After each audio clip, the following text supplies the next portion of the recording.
Sampling distributions. This chapter or segment of our course is very fundamental in the framework that we are going to approach, which is that of inferential statistics. Up until this point, we have learned descriptive statistics, ways to describe samples, and we've also learned probability properties. All of that was essential to the foundation of sampling distributions and then inferential statistics. And we will discuss all these aspects here in the corner in due time. One of our overarching goals in data analysis is to learn about a population and features of that population. There's all sorts of features to learn about. Often we focus on quantitative features such as the mean and median, standard deviation, etc. There are other features as well. And in the beginning of our course, we discussed how we collect information from samples to learn about populations.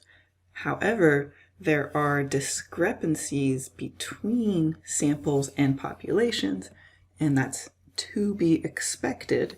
And those discrepancies we called sampling error.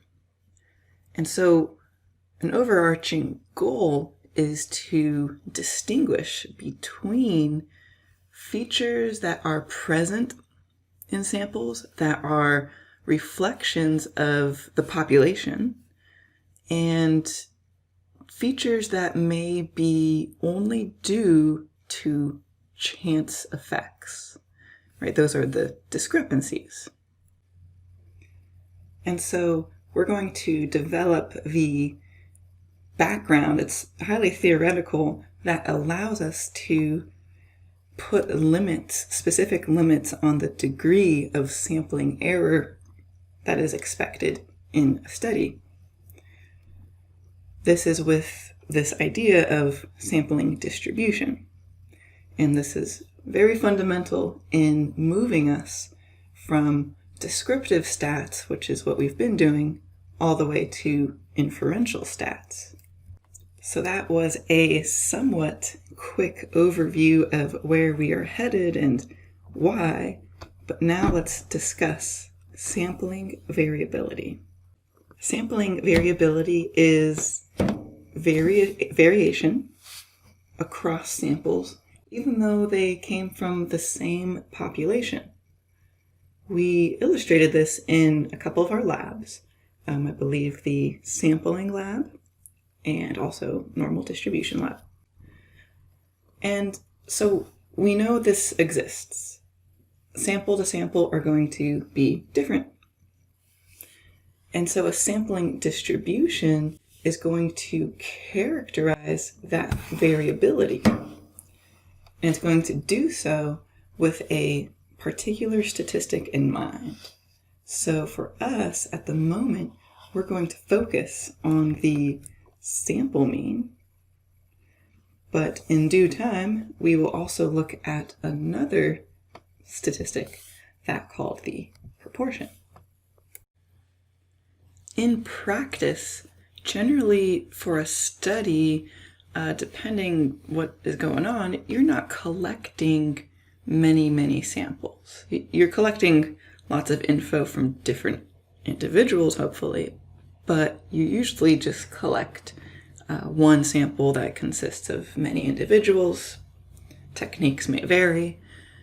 And so what I'm about to walk us through is a sort of theoretical idea here, where I would like you to imagine collecting many samples, all of them actually, from a population of some size, doesn't really matter. And so you got sample, and then compute a sample mean for each and every one of them. So you might have sample mean 1, y bar 1. You've got sample mean 2, sample mean 3, and 4, and 5, and 6, and many, all of them. It's That's a lot. You don't generally go and do this, but we need to think about all these theoretical sample means. The distribution of all of these sample means, remember, they would just be numbers, right? So we could graph them and they would form a distribution. That distribution is this thing called the sampling distribution. If we were to graph this, it would form a smooth curve. Now I'm just going to draw a normal one. It doesn't necessarily have to be normal, but that is ideal. And I wouldn't label this y and I wouldn't label it x, right? Those are our two main letters. But I would actually need to label it y with a bar or x with a bar, because this would be the distribution of not individual observations, but sample means. And we want to know how this distribution looks. It could be skewed as well. We'll talk about that. But we like it when we're working with bell-shaped distributions, right? And we want to talk about where would the center be located? And could we put a number there or some characteristic there? And we would also like to know, yes, but we would also like to know how spread out is this distribution of all possible sample means.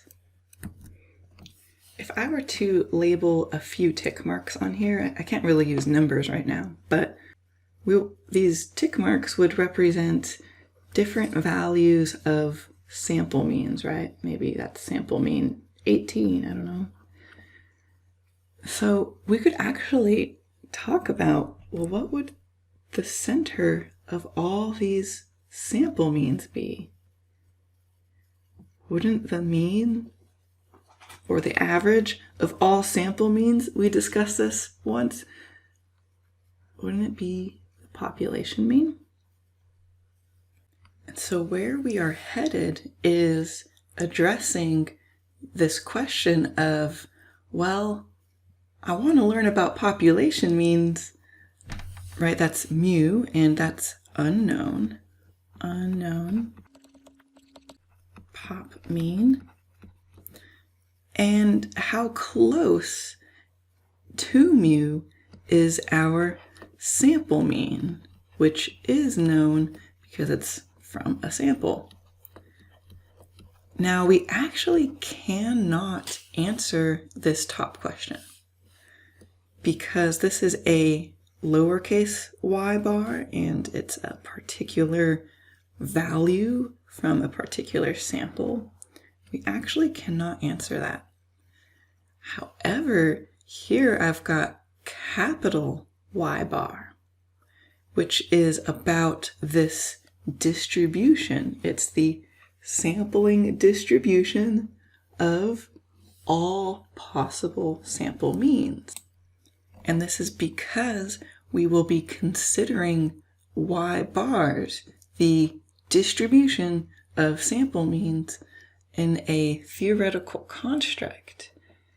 And the answer to this question is essentially provided by this theoretical distribution. Let's characterize features of this distribution, the sampling distribution of the sample mean. We're going to do this by discussing its shape, its center, and how spread out it is.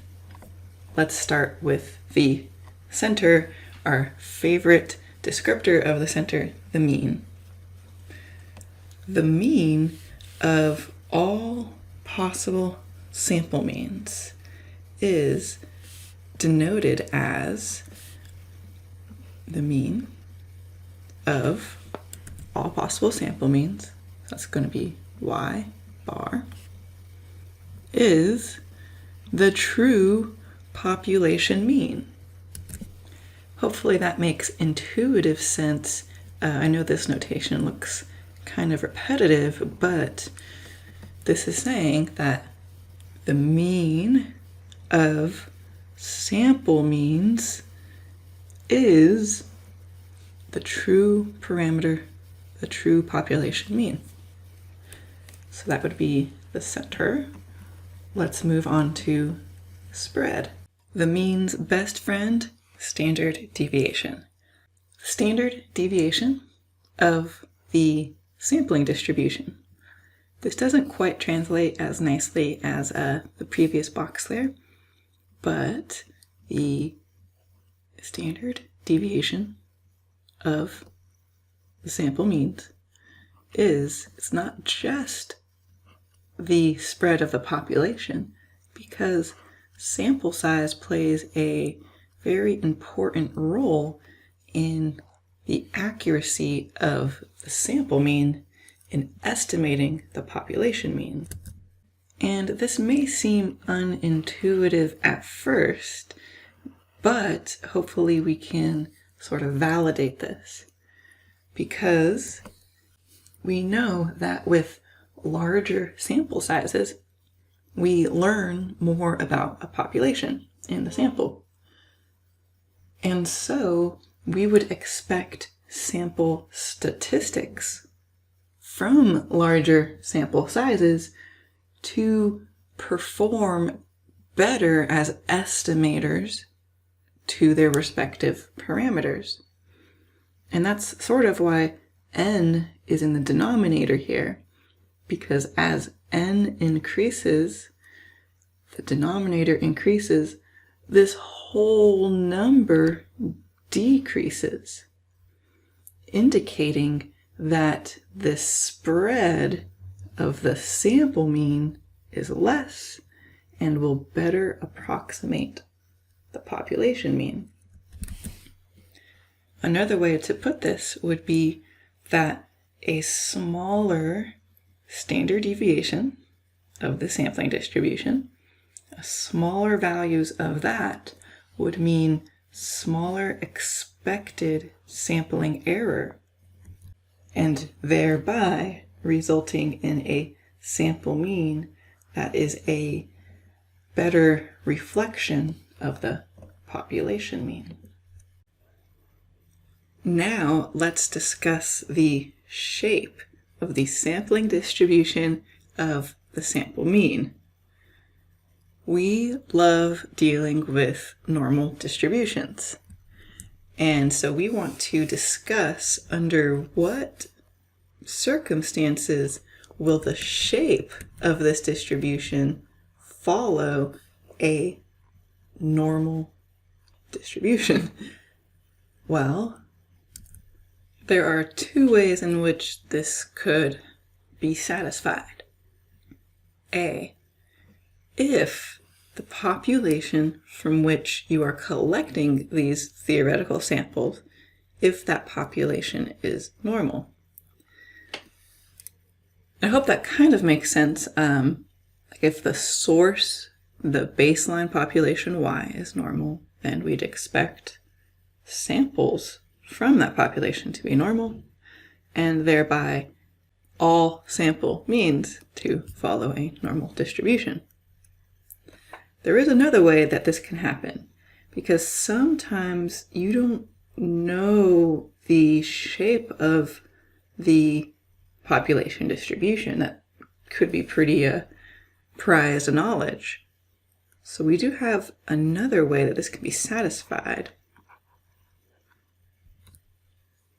Or, regardless of the shape of the population, as long as you have a sufficiently large sample size, then that is enough to assume that the sampling distribution of the sample mean is approximately normal.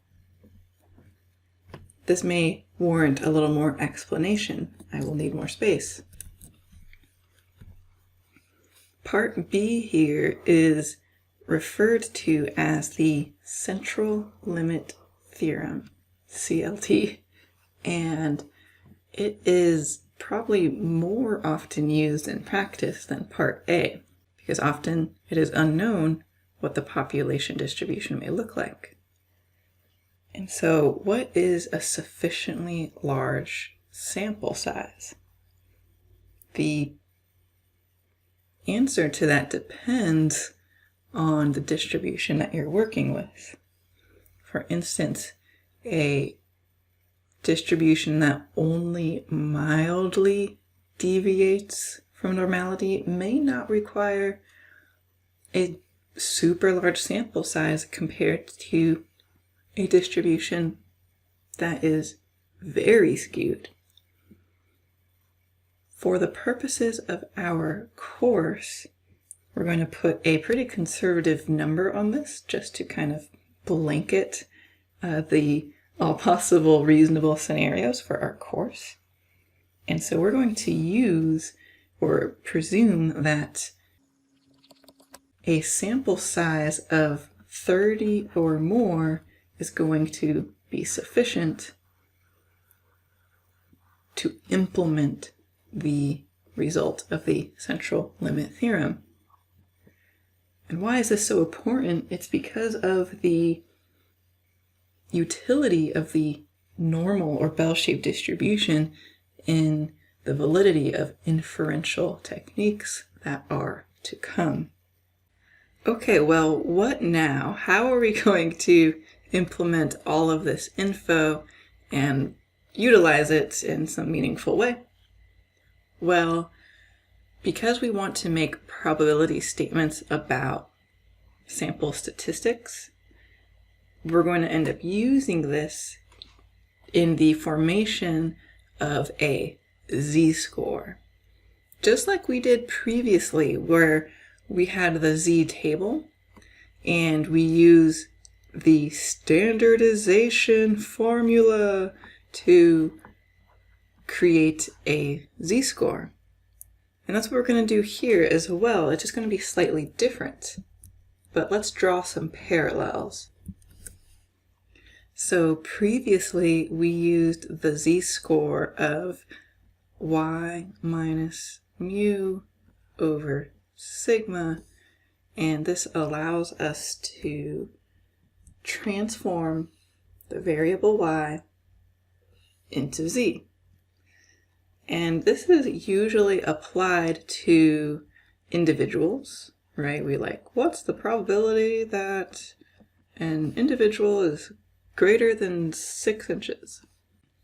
Or we might ask, what proportion of the population is larger than 6 inches? Visually, right, we would have a variable, hopefully distributed normally, and we presumed we know the mean, and we would find the tick mark of a particular y value and transform that into z in order to find, say, the probability to the left or to the right, in between, whatever. So that feels familiar, right? Now, we will use that same idea, except our z-score is going to be not an individual value y, but a sample mean y bar. We will subtract not just the mean, but the mean of the distribution that applies to y bars. And in the denominator, we will have sigma yet again, but it is the standard deviation that applies to y bars. Now, this is going to be an important little formula, but I'm going to take it one step further, and because this is a formula that refers to previous formulas from just a few moments ago. So I'm going to replace a couple terms in this red text here. This mu with the sub y bar, we can simplify that greatly because it's just mu referred to a few minutes ago.